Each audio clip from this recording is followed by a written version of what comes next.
Good. I'll begin.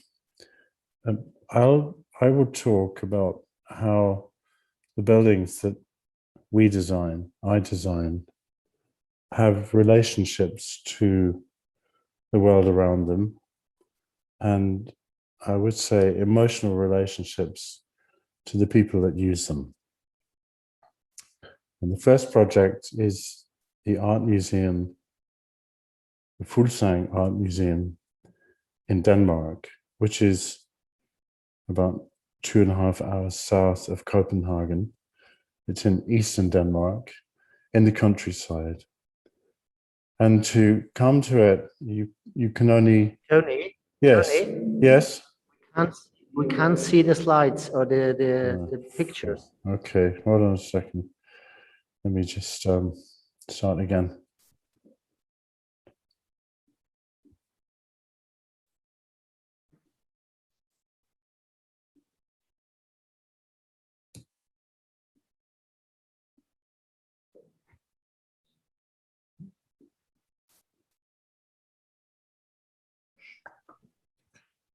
Sorry, Arno, I'm making a mess of this, but I'll get there. Right, hold on.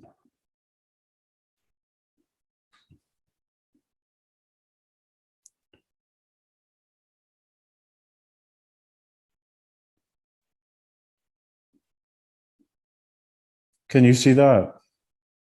Yes. You can? Yes. Okay, I'll start again. Okay, so the lecture is about how the buildings that I design and we design in the office have relationships, conscious relationships to the world around them, but also conscious relationships with the people that use them. And the first building is in Denmark, in a place called Fuglsang, which is in the countryside. And it's a museum for a public collection of art that is from the mid-18th century to the mid-20th century. So it's a mixed collection in all of the different styles of European painting. And then there's a program of temporary exhibitions, which we provide for. And the collection also has plaster sculptures. So it's 2.5 hours away from Copenhagen, and you can only get there by car. You go through this countryside, very, very flat countryside of farms and agricultural land. And then you arrive on foot, in fact, in this space here. You park your car out of sight of the museum, and then you walk to the museum.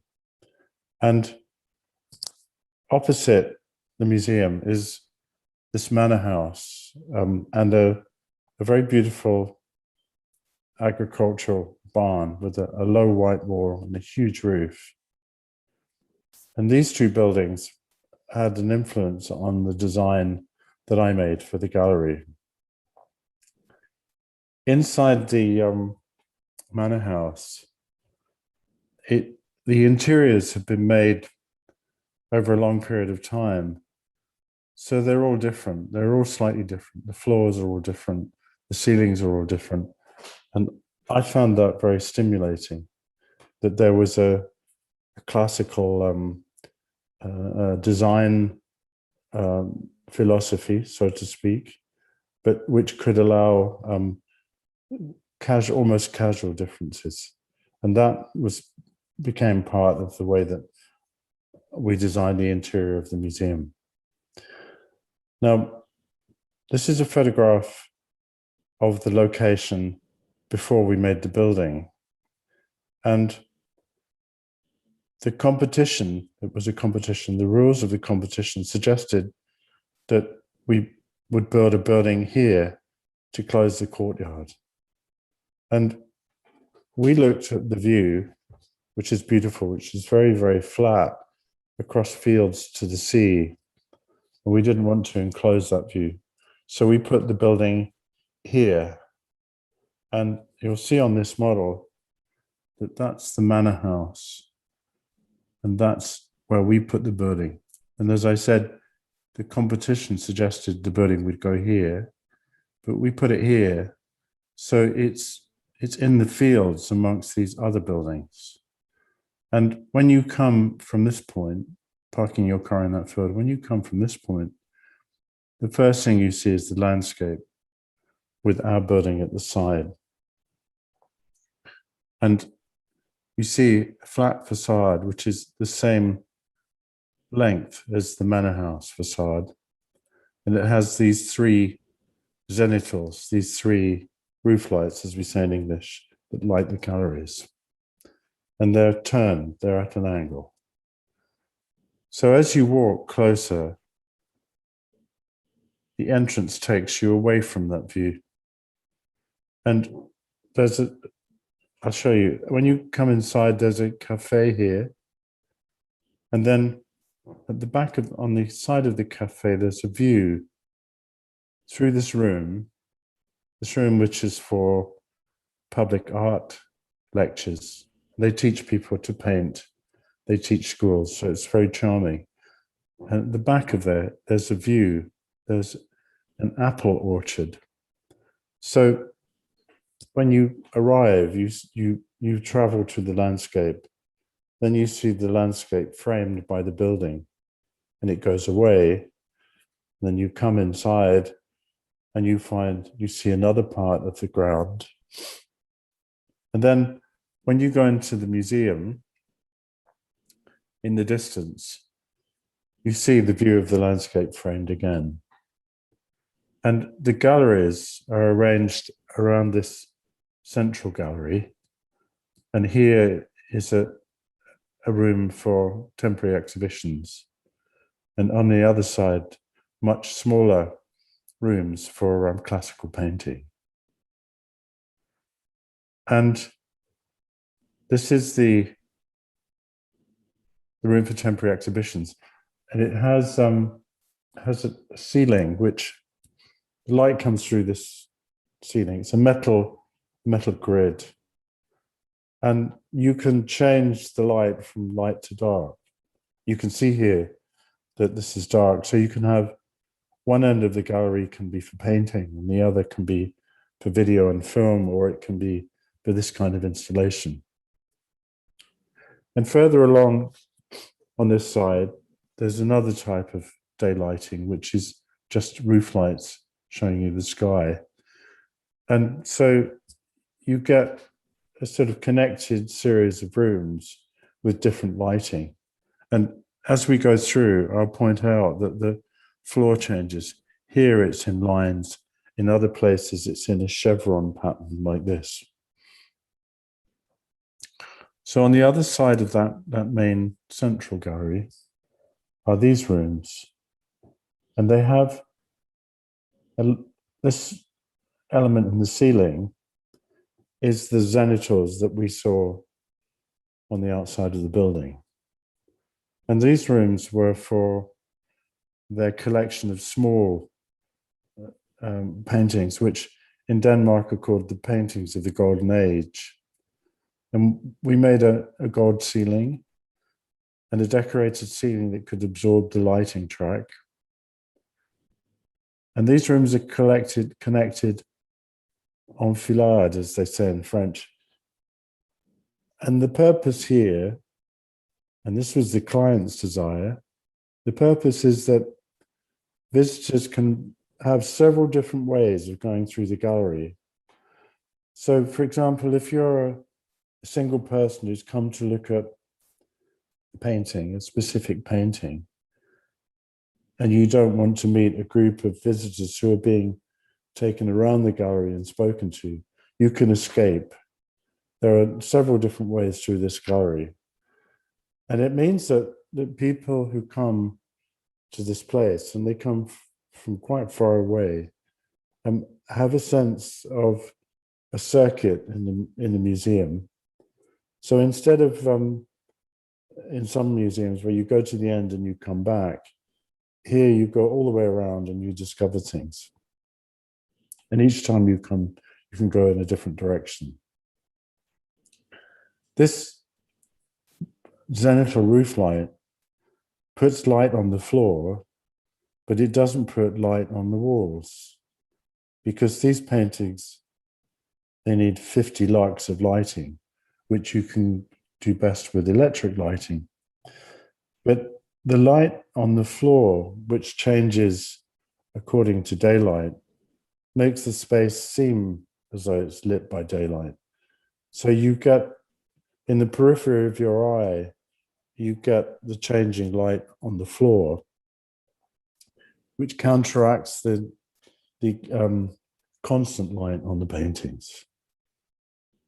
Now, at the end of this range of galleries, there's this space, which is for, excuse me, for sculpture, which doesn't have light control problems. It doesn't have conservation problems. So there's a very large window here to the surroundings. So you rediscover the surroundings again. But then if you go back into the central corridor and walk downward, there's a room which is just for looking at the landscape. And this was another idea of the client. The program for this building was very beautifully constructed. The client group had spent a year writing their program, and they had engaged a local architect to make a scheme for each of their thoughts on the program, so they could see what it would be like to build their program. And they changed their program little by little. And then they had a competition. So it was a wonderfully organized competition, the best one I've ever been in.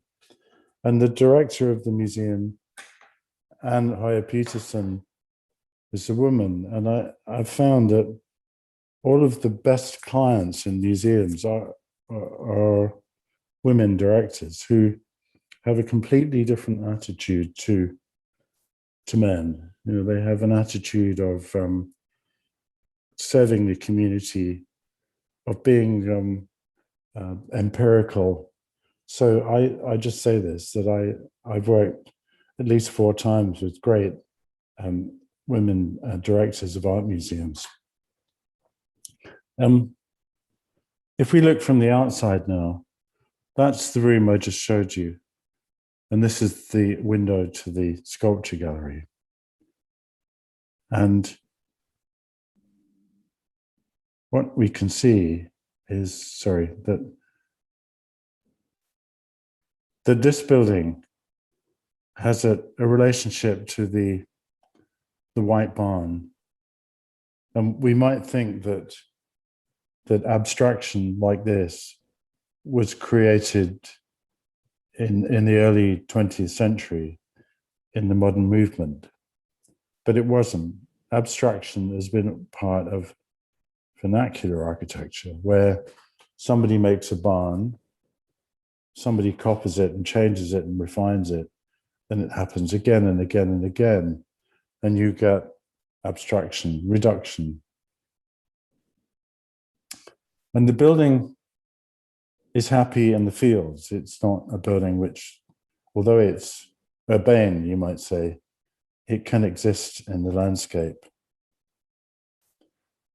And here we see that small room for looking at the landscape talks to one of these buildings out in the field. And this happens very frequently in the buildings that we design. They unconsciously, they end up having relationships with parts of the surroundings that we noticed rather than seeing.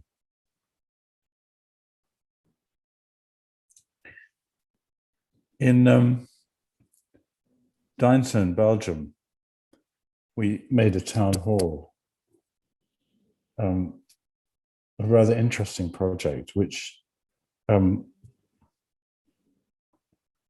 consists of a large office building for where people work, And at the ground floor, a place where the public comes to discuss financial things. And then on the front, there's a council chamber, the place where the politicians sit to make decisions for the city. And both of these elements have a loggia in front of them, which shades the building from the sun. And so it's a low energy building. It's naturally ventilated. It uses heat from the earth. And these loggias also have another social purpose, as I'll show. But this building, in a strange way, talks to the church. Whether they understand each other, I don't know. But also, it talks to these less interesting buildings, which are also part of the fabric of the city. If you see the formalisms in our building are harmonious with the buildings around it. And it's made from stone and concrete, which are very classic Flemish materials. And you can see here that this is a stone from Milan, from which you will find quite often in Milan. And the Irish practice, Grafton architects, used it on their university building there. So it's very vigorous, curiously like concrete. And as I say, each of these buildings has a loggia. And you could imagine that on this loggia, on the council chamber, that people would come out and smoke a cigarette and have a discussion. Or when the council chamber is used for wedding ceremonies, people get married there, the guests could come out and look at the landscape. And part of it, it's the place where they eat lunch. This is an important thing in Flanders. People bring food and they heat it up in the kitchen inside, and then they eat outside. So those people who are indoors all day have an opportunity to come out and find whether they can eat looking at the river. But also in the workplaces, in the offices, there's a door which lets you out to this loggia. So you could make a mobile phone call from the balcony or smoke a cigarette. You could sit with a colleague and have a private discussion, or you could simply look at the town which you represent. And one very charming characteristic of this building is that it's completely open to the public. And these babies, these lovely children, walked across when our photographer was photographing the building. And when we were designing the town hall here, there was an attack on a town hall in Flanders. And we said to them that we had designed the British Embassy in Poland, and that we could make a very discreet security system to stop people coming to the building. And they said, no, it belongs to the people of Deinze, which was a very wonderful thing. And the council chamber. Well, the council chamber can look out to the city, and the city can see the politicians. And this is one of the reasons that we won the competition. In Europe now, and especially in the lowlands, there's a real desire for actual transparency, where politicians and the people that they represent see each other, are part of the community. And Deinze has a wonderful mayor who's really passionate about his city. It's very, very interesting to see how all this works. And we were extremely happy to be part of it and to represent democracy in our building. Another project in Antwerp that we made was part of a development of 6 towers. You should see 3 here, but further off the page, there's this building by David Chipperfield, and then another one by David, and 2 buildings by the Swiss architect Roger Diener. And the story is very funny about this, because the development was originally being made by a very sophisticated Antwerp developer. And in the middle of the project, he had to sell it. So the point that he sold it was here. And I haven't got photographs of it, but so David had a rather sophisticated building with balconies on all sides. And then the project was bought by a much tougher Dutch developer who wasn't going to spend any money. And sorry, I have some. And so David lost his balconies, and the budget dropped. The budget dropped like this for David to his. So he lost all of his balconies. And then for us, it dropped again. And we said,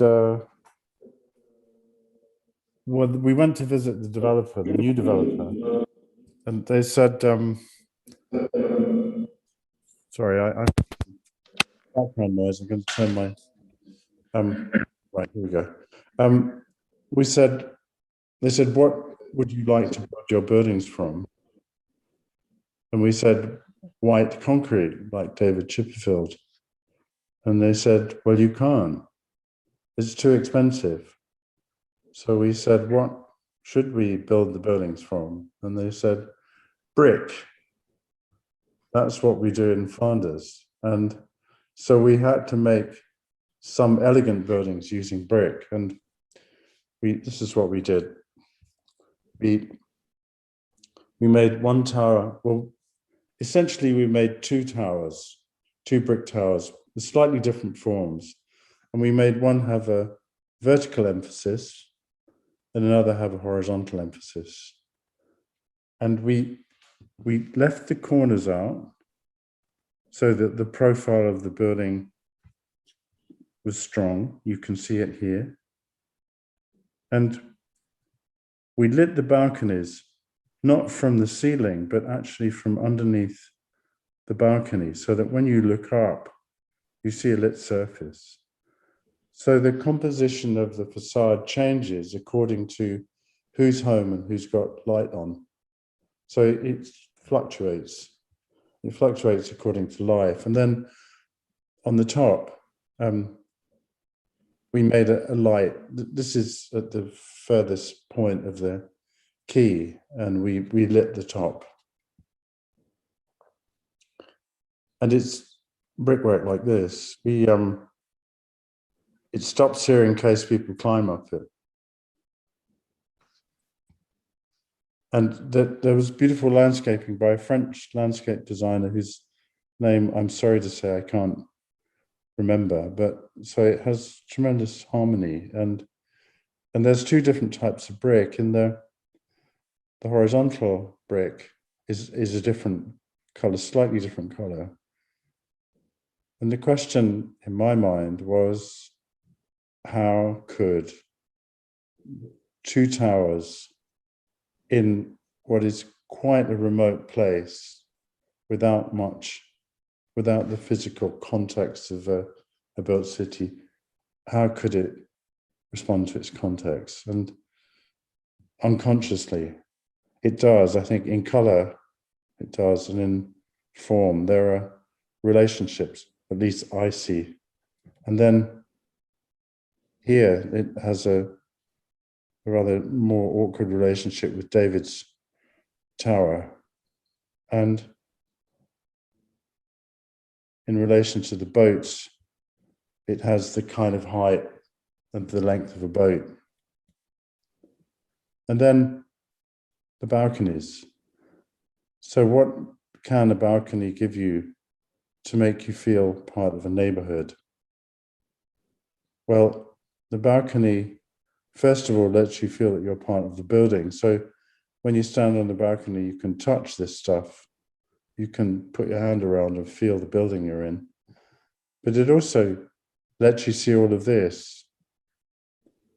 And this dockyard will change over the next 20 years. It will have more towers, more housing. It will stop being industrial and it will become more habitable. And all of that you will witness, you will see from your balcony. In Ghent, also in Belgium, we made a project of 200 apartments, starting with this building, which is from the 1950s. And it was originally a motor garage. And it's rather beautiful. The brickwork is ceramic, has a ceramic surface. And the concrete work is very, very fine. It has these tiny window frames in concrete. And it's preserved, you can't knock it down. So we built on top of it and next to it. And it turns around the corner and then it stopped. There wasn't any facade here. So the developer bought it and the land, and we made 2 very large villa apartment blocks separated from the existing building and from each other by a garden. You can see that here. So there's a glass screen in front of it, partly because this road is quite noisy, but also in a way to give it definition and specialness. This street you couldn't animate it with commerce a little bit. You had to do something much stronger. And these gardens do that. And they have lines of sight right across the neighborhood. So they, unlike most developments, they actually make a major contribution to the quality of that place that they're in. And at the level of the street, they are exciting. They're exciting to be near. And it's a system of courtyards inside with stucco facades, rendered facades and windows. This is consciously, many cities are made like this. Vienna is made like this, or parts of Paris are made like this. We were fascinated by the simplicity of balconies and windows. And you can see that screen there. And then there are moments where your apartment touches the glass. So the moments of drama, which come out of the facts of the project. And then depending on which way the apartment faces, there are balconies and then sometimes there are just windows. And because it's away from the street and quiet, you can have ground floor apartments, which anyway in the lowlands are quite accepted. And then here's the facade of the existing building preserved and propped up. And so it forms a side to the courtyard. There's no glass in here, but it's a way of giving peace to the space. And again, like the screen on the front, where it touches the new buildings we did, there's a kind of drama. And here's what it looks like from the street, from the back street. And sometimes the apartments touch that facade and they have a garden, a strange garden, which is open to the air above, but covered.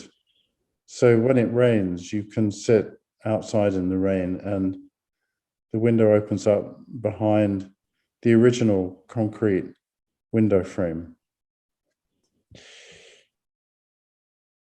And you can see how delicate the original work was. And then at the other end of the building, we made this new building in the same brick as in the garage, rather plain, and connected to the building by a sort of recess. I'll show you now a competition that we made for Swiss Radio and Television in Zurich, a competition which we didn't win, but in fact the project was cancelled. But it was a small building in a huge campus of lots of different buildings. And the purpose of this building was to be the public entry to Swiss Radio and Television, because as a public body, it had a duty to welcome the public inside it. So the public can come and have lunch there. They can see news programs being made. There would be events for them. And then above are floors and floors and floors of journalists. And then on the top floor, the computer system and the information disks.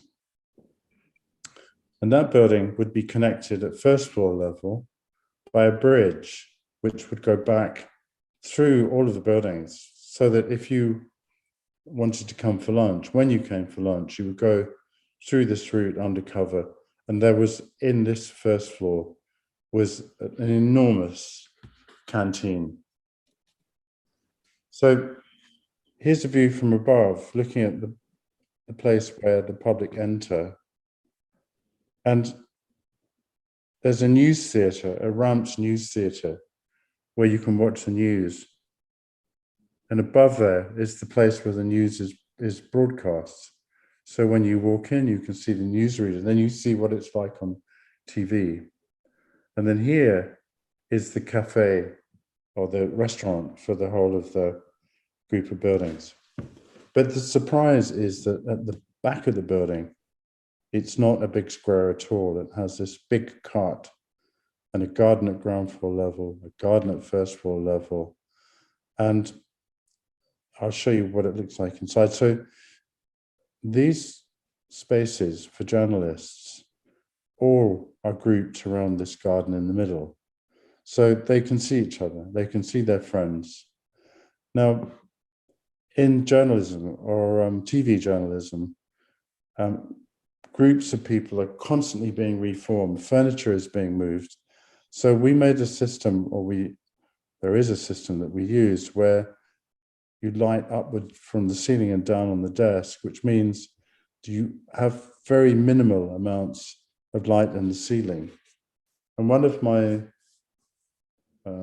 obsessions, I would say, in London is that when you walk along the streets and look up into new office buildings, what you see in the evening is a horrible array of cheap lighting. And that's something I definitely didn't want to do here.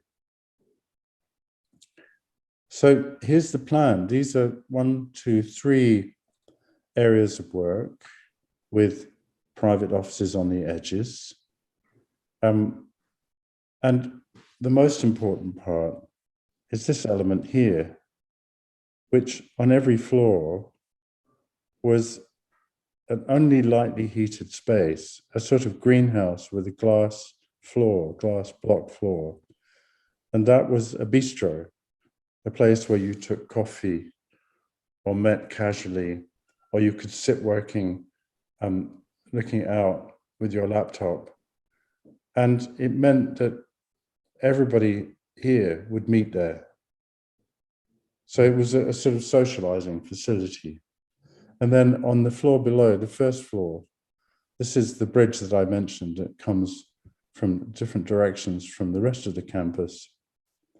And there would be a cafe here. So let's say you wanted to meet someone, you'd say, let's meet in the cafe opposite the newsroom. And then the restaurant was arranged around here. There was a private dining space here, a different kind of eating there. And one of the things that it's not satisfactory to see is a huge canteen that's empty. It's just very depressing. So here we planned that you would be able to close it off and here. So you would reduce the amount of visible seating to a small amount. And then on the ground floor, this is where the public came in. The public and the broadcasters and the presenters all came from the same entrance, and the presenters went through a security barrier there. And then this was a public cafe and restaurant. And there's the news theatre there. So it was a very exciting program. And this final drawing, this plan, shows the spirit of the place as a workplace. So a garden in the middle, the winter garden where you meet as a bistro, and then these 3 lofts, you might say, around them.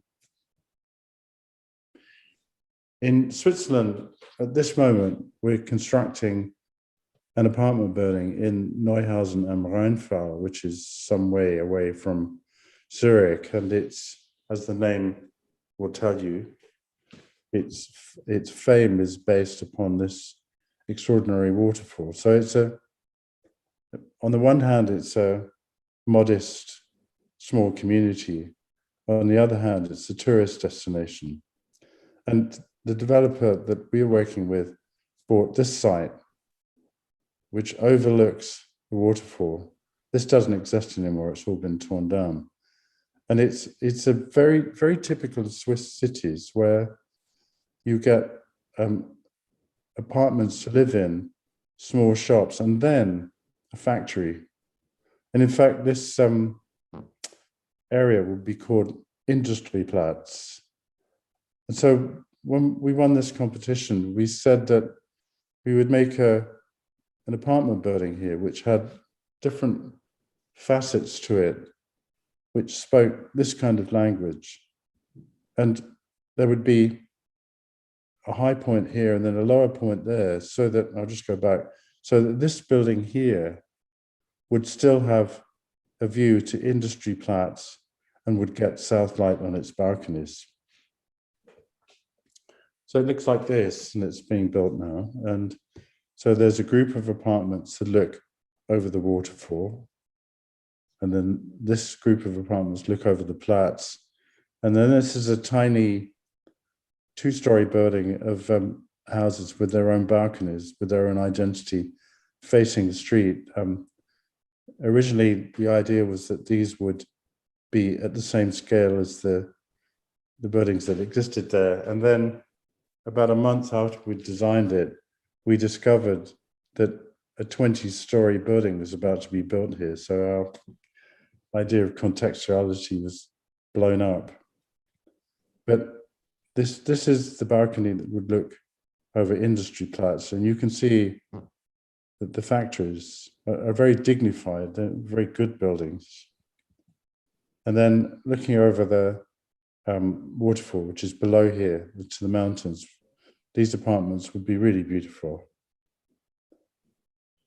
And coming close to the end here, another project in the lowlands, but in Holland this time, in Den Helder in the north of the Netherlands.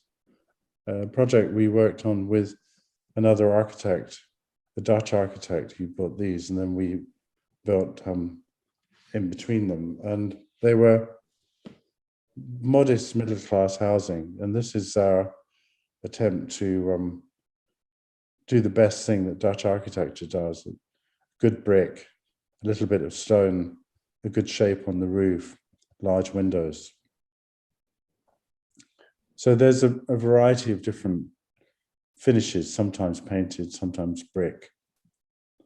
And then over here is a big canal that looks out to a Napoleonic dockyard. Then at the back, there's a smaller canal. This is Holland, where there are canals everywhere.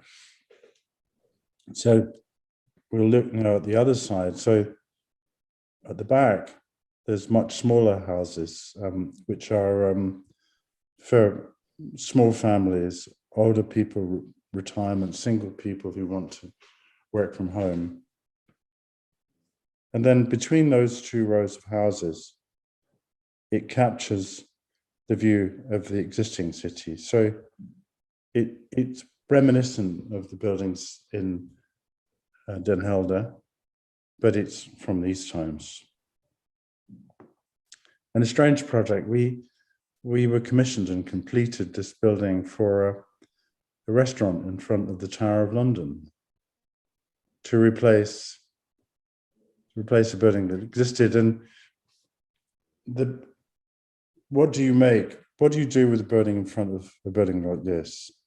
Well, you can either do what the entrance to the Tower of London does, which is a high-tech building that says, I've got nothing to do with the Tower of London, or you can build innocent little wooden huts, which are where the food is served, things like hamburgers.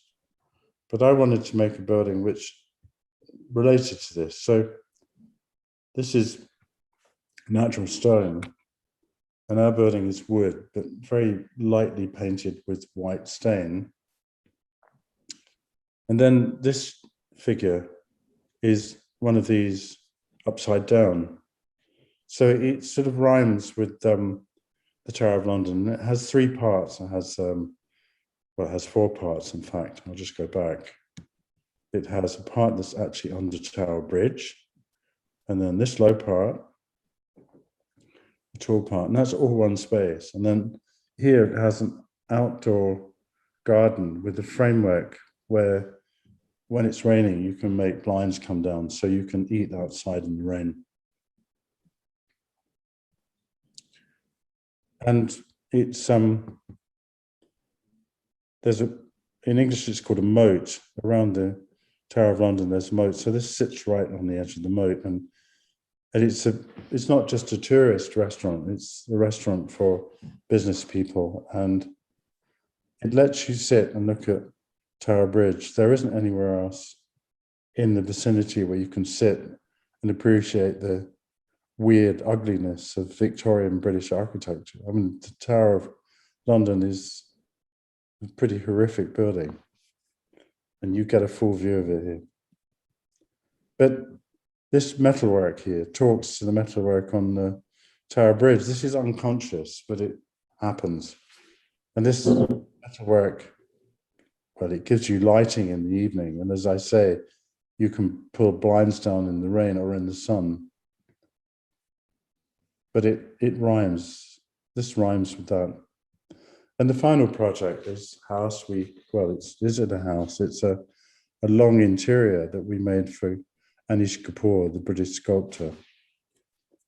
And it's underneath an apartment building, which I'm not going to show you, but it's in London. To get a site for a house is very, very difficult.